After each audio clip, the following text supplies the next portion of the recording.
with Penn State. So, look, I don't usually do this, but we need to win Wisconsin and Pennsylvania, so I'm not picking a side in this one. You go do it. Go do it. I will say this, and I know you know this. When the stakes are the highest, winners are the ones that step up. And that's exactly what we're going to do.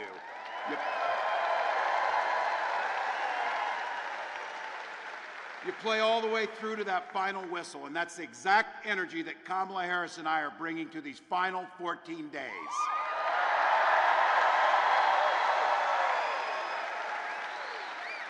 I cannot tell you how proud I am to be on this ticket with Vice President Harris. From the first days as she stepped into a courtroom as a prosecutor, to a district attorney, to the attorney general of the largest state in the union, to the U.S. senator, to the vice president, she has had one client, the people.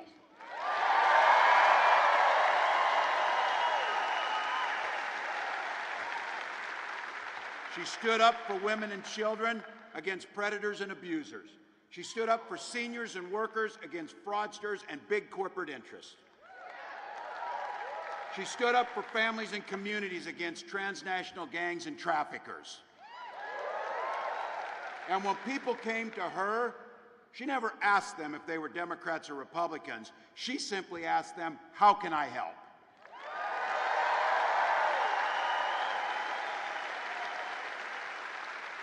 I know you know it, it's why you came. This election is 2 weeks from today, and early voting has started here in Wisconsin. Our team is running like everything is on the line, because everything is on the line. We're barnstorming the country. We're on TV. We're on podcasts. We're on radio. I am like one interview away from being a regular on damn Fox News, so just so we know. But you know what? You know what you noticed? It takes stamina to run for president. It takes stamina to be president. And Donald Trump does not have stamina. He has been rambling more than the normal rambling. He calls it the weave. Donald, come on. We know there's only one weave that you know anything about, and it is not this. It is not this. He's ducked debates, but you can't blame him. When you get your ass whipped that hard, you don't come back for seconds. You come back for seconds.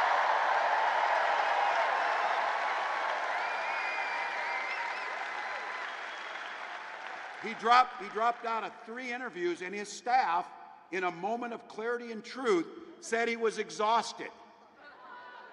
Look, I don't care how exhausted he is, because I can promise you he's not as exhausted as the American people are of him.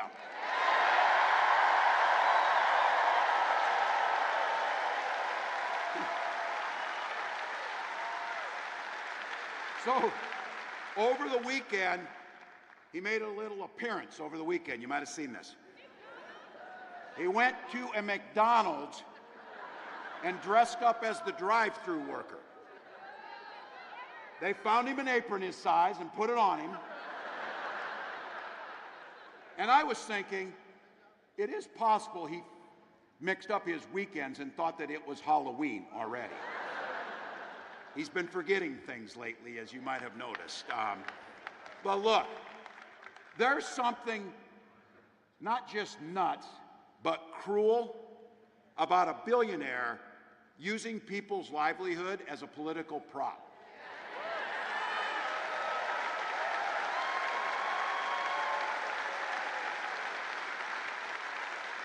His agenda lets big corporations not pay people for overtime and diminishes those very workers that he was cosplaying as. He missed an opportunity, though. Being at McDonald's, he looks much more like Ronald McDonald and the clown that he actually is.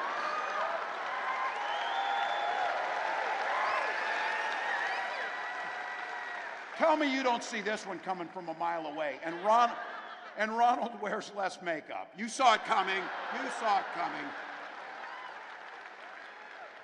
That restaurant wasn't even open. It was a stunt. Fake orders for fake customers. They even staged the drive-thru. We know that. They won't let you walk through the damn drive-thru. We knew that. They saw that happening. But look, everything about this guy is fake. Everything he does is fake.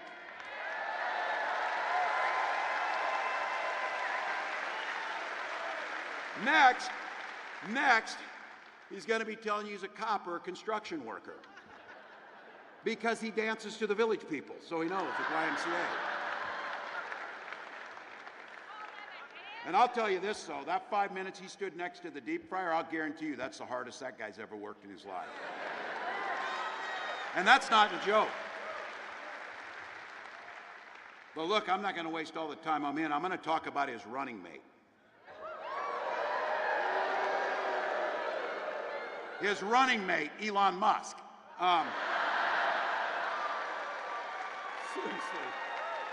Seriously. Where is Senator Vance after he got asked the simplest question in the world at the debate, did Donald Trump lose the 2020 election? And after 2 weeks, he finally said, no, he didn't. That's where he's been spending his time. But that's it. So, look, Elon's on that stage, jumping around, skipping like a dipshit on these things. You know it.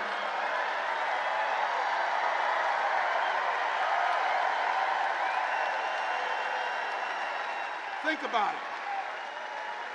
Think about that. That guy is literally the richest man in the world, spending millions of dollars to help Donald Trump buy an election. Now look, they're saying the quiet parts out loud now because Donald Trump has already promised that he would put Elon in charge of government regulations that oversee the businesses that Elon runs. That's a hell of a buy. He could spend billions to make more than $10 billion on the back end. So in other words, Donald Trump, in front of the eyes of the American public, is promising corruption. That's what he's promising you. And you know what? I don't believe he keeps many promises, but he'll keep that one. I'll guarantee you he'll keep that one. But here's the good news, Madison. Donald Trump is never going to be president. Elon Musk is never going to run anything in government.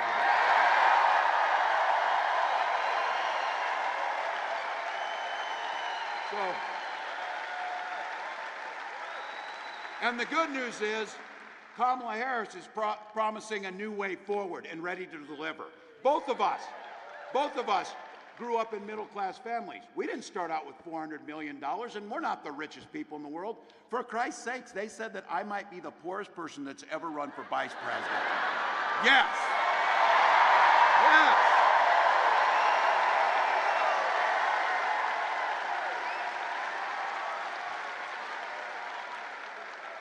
Kamala actually worked at McDonald's and did that job.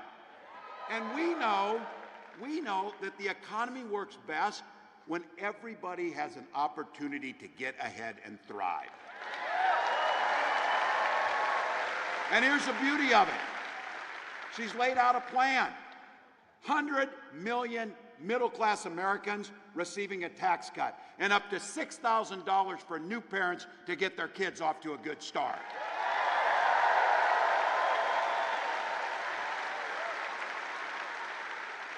Take on the price gougers, and there's a great example if you want to know what price gouging looks like. Hurricanes coming to Florida. They're telling people to get out to protect their lives. Guess what happened to airline prices during that week? They shut up.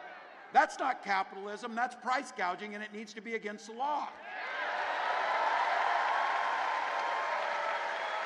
That brings down the price of groceries. That brings down the price of pharmaceuticals. And then she announced something last week for all of you with a little less hair, a little gray, or your parents are getting that way, those of you in the middle. This thing is absolutely transformational. Having Medicare cover in-home care for our seniors. Huge.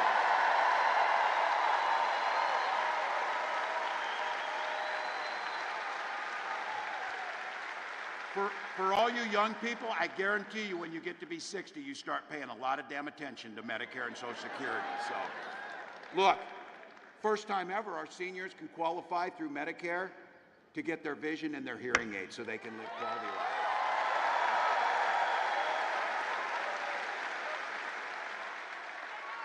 Extend that $35 cap on insulin to make sure that no one has to choose between rationing their insulin or buying their groceries. That's an easy thing. And then finally focusing on the class that really truly drives our economy, small business owners and entrepreneurs, making sure that folks have access to capital and tax credits to start small businesses and get off the ground.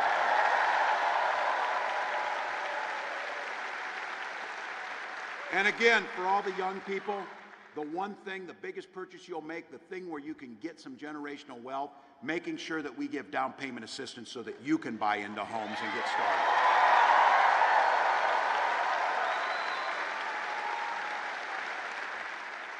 We're your cousins over across the way in Minnesota, and we had a saying that came from one of our senators who we lost way too soon in Paul Wellstone, who really summed up an economy. Yeah. We've got them. You've got them. You had Russ Feingold. We know people who knew how to get things done. These are folks who focused on the middle class. And Paul just summed up how an economy should work, and Kamala believes it in her heart. We all do better when we all do better. That's the economy.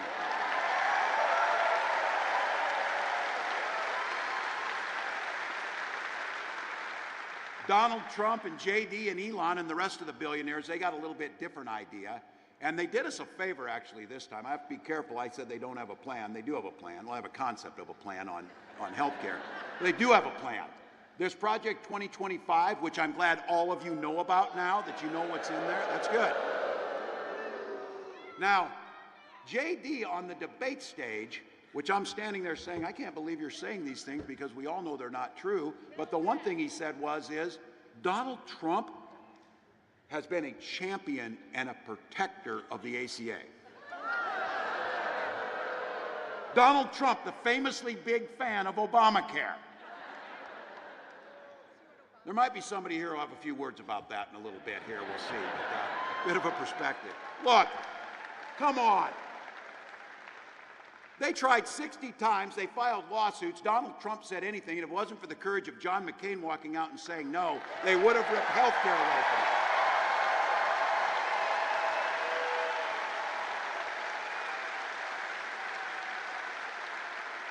Might be one of the reasons where John McCain's son Jim is with us on this battle. They're with us. You know they'll come after Social Security and Medicare, and I say this again, from their perspective, I guess for Donald Trump, it probably is simple. He doesn't give a damn if his Social Security check shows up. He has been qualified for Social Security for many years, by the way, too, in his age. He's a nearly 80-year-old man, so he has known that Social Security's there. But you know what? He doesn't care because he sits down at Mar-a-Lago. You know who does care?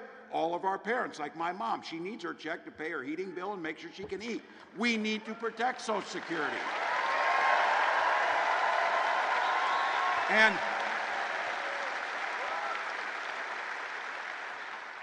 the real question that people are going through McDonald's are going to be asked is, do you want a Trump tax cut with those fries? Or tax increase? Because you're not going to get it. If you're a billionaire coming through the line, you'll get it. If you're the rest of us, 20% increase from his tariffs, having $4,000 a year to our cost. That's what you're going to get. But he called it. Look, they're working on this. He calls it now, get this word, positive taxation.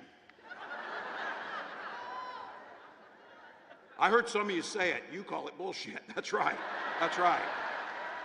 Because that positive increase is $4,000 on your family. That's not us saying it. That's every economist. Oh, don't listen to the economists. Don't listen to the doctors. Don't listen to the experts in foreign policy. Listen to Donald Trump, who's failed at everything he's ever done in his life. That's it. Now look, my guess is in here are some old school Republicans or independents in this group today, and we know they're across the country. They remember the old Republican Party added to this country, and when they talked about freedom, they actually meant it. That's not who Donald Trump is. Donald Trump means government's freedom to invade your bedroom, invade your exam room, invade your library, hell, invade anywhere. He's talking about using the army against folks, so we know where that's going. We don't overthink this. Things work best in neighborhoods, they work best in communities, they work best in states, they work best in countries. If you just follow that golden rule of minding your own damn business, and things work fine. Things work fine. Kamala Harris talks about this.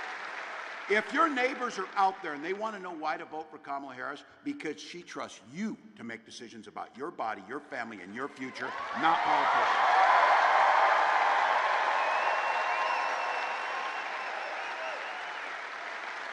The freedom to retire with dignity by strengthening Social Security and Medicare, not cutting them.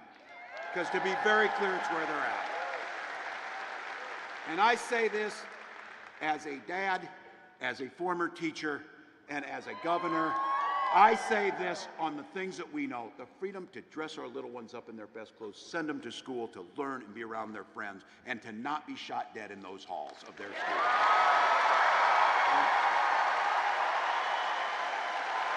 And look, Minnesota and Wisconsin have some of the highest concentrations of folks who hunt, from deer hunting to pheasant hunting to gun ownership. Look, on this one, I know guns. I'm a veteran. I'm a hunter. I'm a gun owner. Kamala is a gun owner. But owning guns doesn't mean you can't be for common sense solutions that protect our kids from being shot in school. Don't. To those of you here, to the gun owners here, look, we can uphold the Second Amendment while being and adhering to our first responsibility, protecting our kids. You can do both. You can do both. Now, this is the part I really like, when they try and do the whole gun thing and they don't know. Both members of the Democratic ticket for president and vice president are gun owners this time, all right? And the Republican nominee can't pass a background check. True.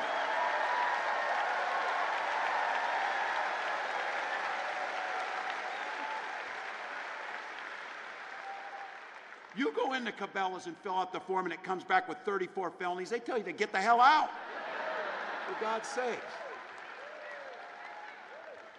We got a big group in here, and I'm going to split you about 50-50 on this one. I'm going to talk to the guys in this room, to have you think about all of the women in your life who you love: daughters, wives, moms, cousins, your neighbors, whatever. This election is literally about their lives, and protecting their lives are at stake in this election.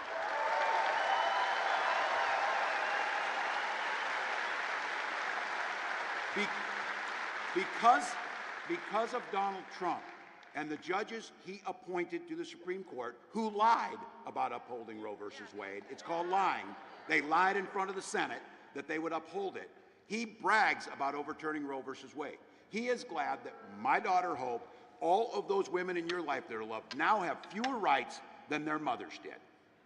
And Kamala Harris asked those judges, by the way, if they could name one law over men's bodies that the government takes over. Zero. So, let me see. 20 states now have Trump abortion bans, which he calls a beautiful thing. Beautiful thing. You're seeing it. You're seeing it in action. Women being denied care at the ER, having miscarriages in parking lots, survivors of rape being forced to carry those pregnancies to term, fertility clinics turning couples away at the door. For so many of us, it's personal. Gwen and I, unable to have kids, use fertility treatments. And I'll be damned if anyone in this country should be denied to have the family that they choose, when they choose, where they choose.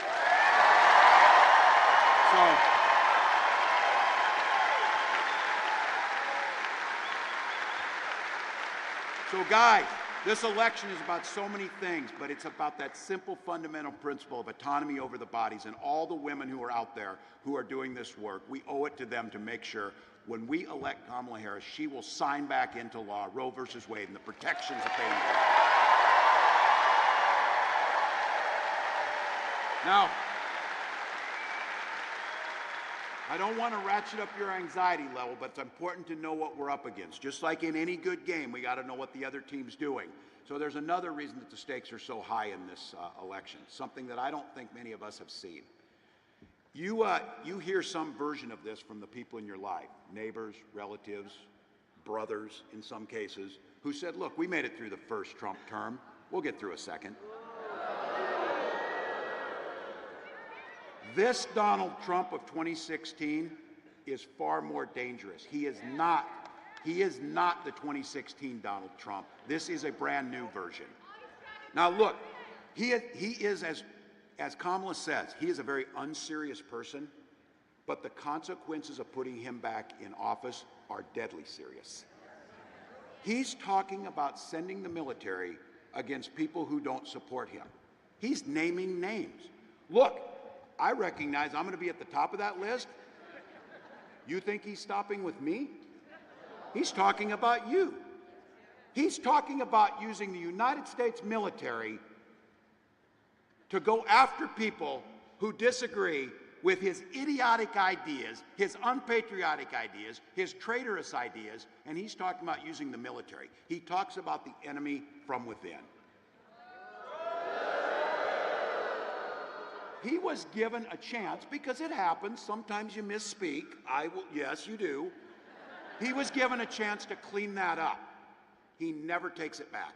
And this week, J.D. Vance said something I think was really true about Donald on this issue. He said, Donald just speaks from the heart. A cold, grinchy, 3 sizes too small heart.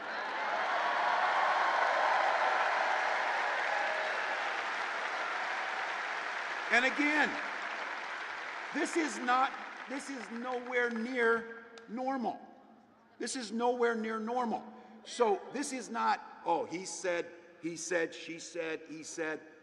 General Mark Milley, the top military officer when Donald Trump was there, a professional, Joint Chiefs of Staff chairman, didn't miss words.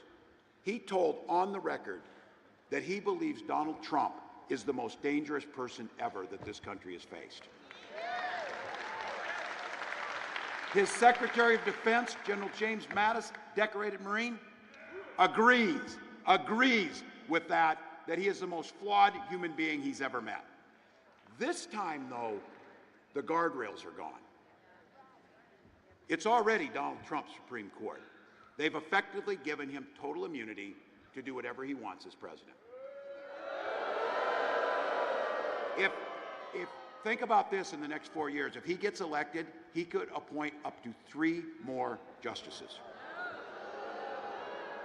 to an institution that already gave him immunity. That would mean that Donald Trump will have appointed 6 of the 9 Supreme Court justices. J.D. Vance sure isn't going to do anything about it. He's on this ticket for one reason.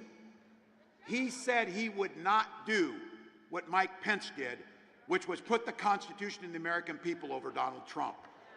Said he would not do it. And Lord knows there's not a single spine in the Republican Congress that's going to do a damn thing about it.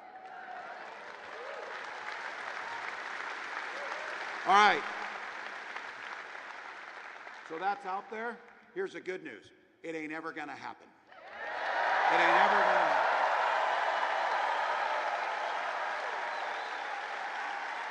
happen. And there is one path to making sure we stop this guy. We have to do the work, have the courage, and beat him at the ballot box in 14 days.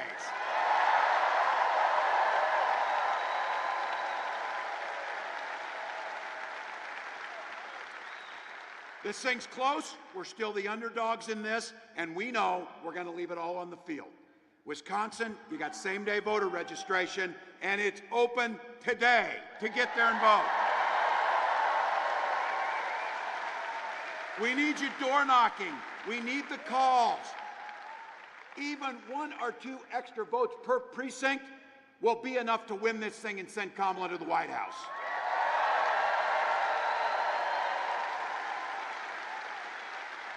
If you got an extra buck, it's KamalaHarris.com, and all of this energy, and all of these rallies, and all of the door knocks, and all of the phone calls, and all of the money have to translate into something so wonderful and so simple. That little I voted sticker on more Wisconsin folks than ever before. So, Madison, help me welcome a guy who knows a little bit about hope. A little bit about hope. And the guy who taught us, yes, we can.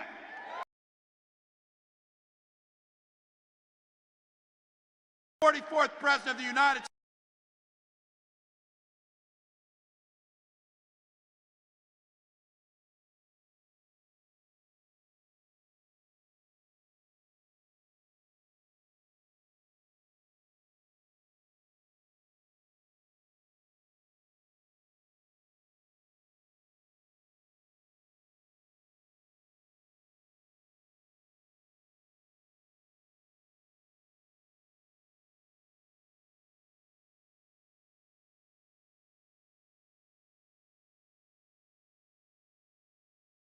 Hello, Madison! Hey! Are you fired up? Are you ready to go? Oh, it is good to be back in Madison. It is good to be here. First of all, I want to apologize. I was a little late. I love you back, and I want to make sure that the reason we were a little delayed, I was in my hometown, Chicago. I got some Chicagoans last, and so we board the plane, ready to take off, and then the pilot comes in and says, sir, there's a pile of oil leaking out of the back of the plane.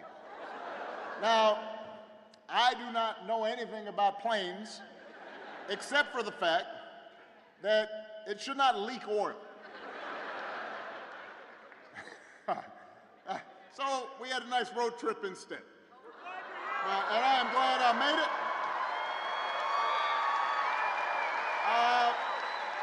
It is great to be here in Wisconsin. It's great to be back in the Midwest, where folks got good sense. It's great to be with the next Vice President of the United States, Tim Walz.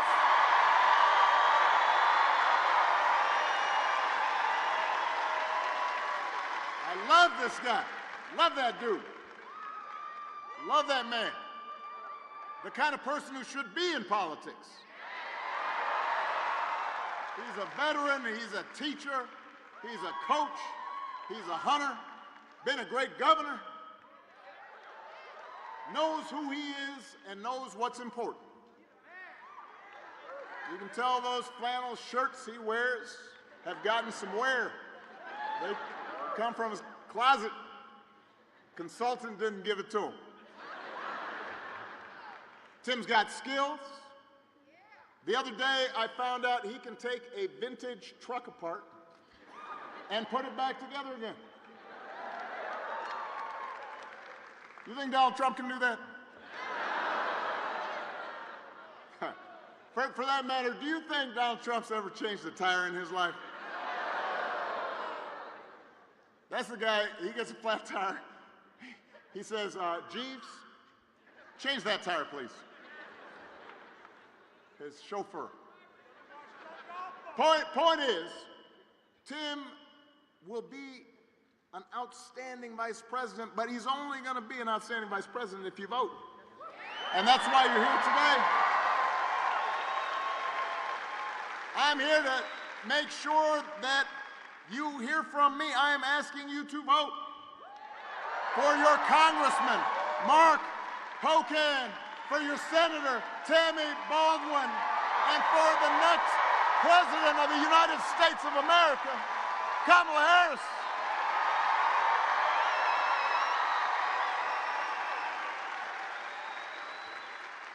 And I know you've heard it about, I don't know, 15 times so far today. But it's worth repeating. Here in Wisconsin, early voting starts today.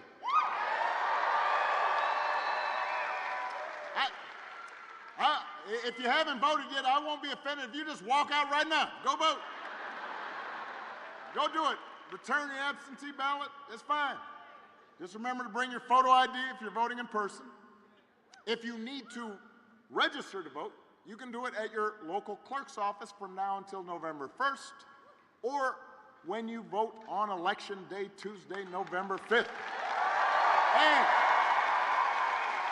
if there's any confusion, if you need to know where your early voting site is or a drop-box location, then go to wisdems.org/vote. Wisdems. Well, they're cheering for wisdems.org/vote. Don't wait. I voted yesterday. I did. I was down in Chicago. I got my ballot, filled it in, sealed it, signed it, and then I walked, which I don't always get a chance to do. And Secret Service got nervous, but I said, no, let's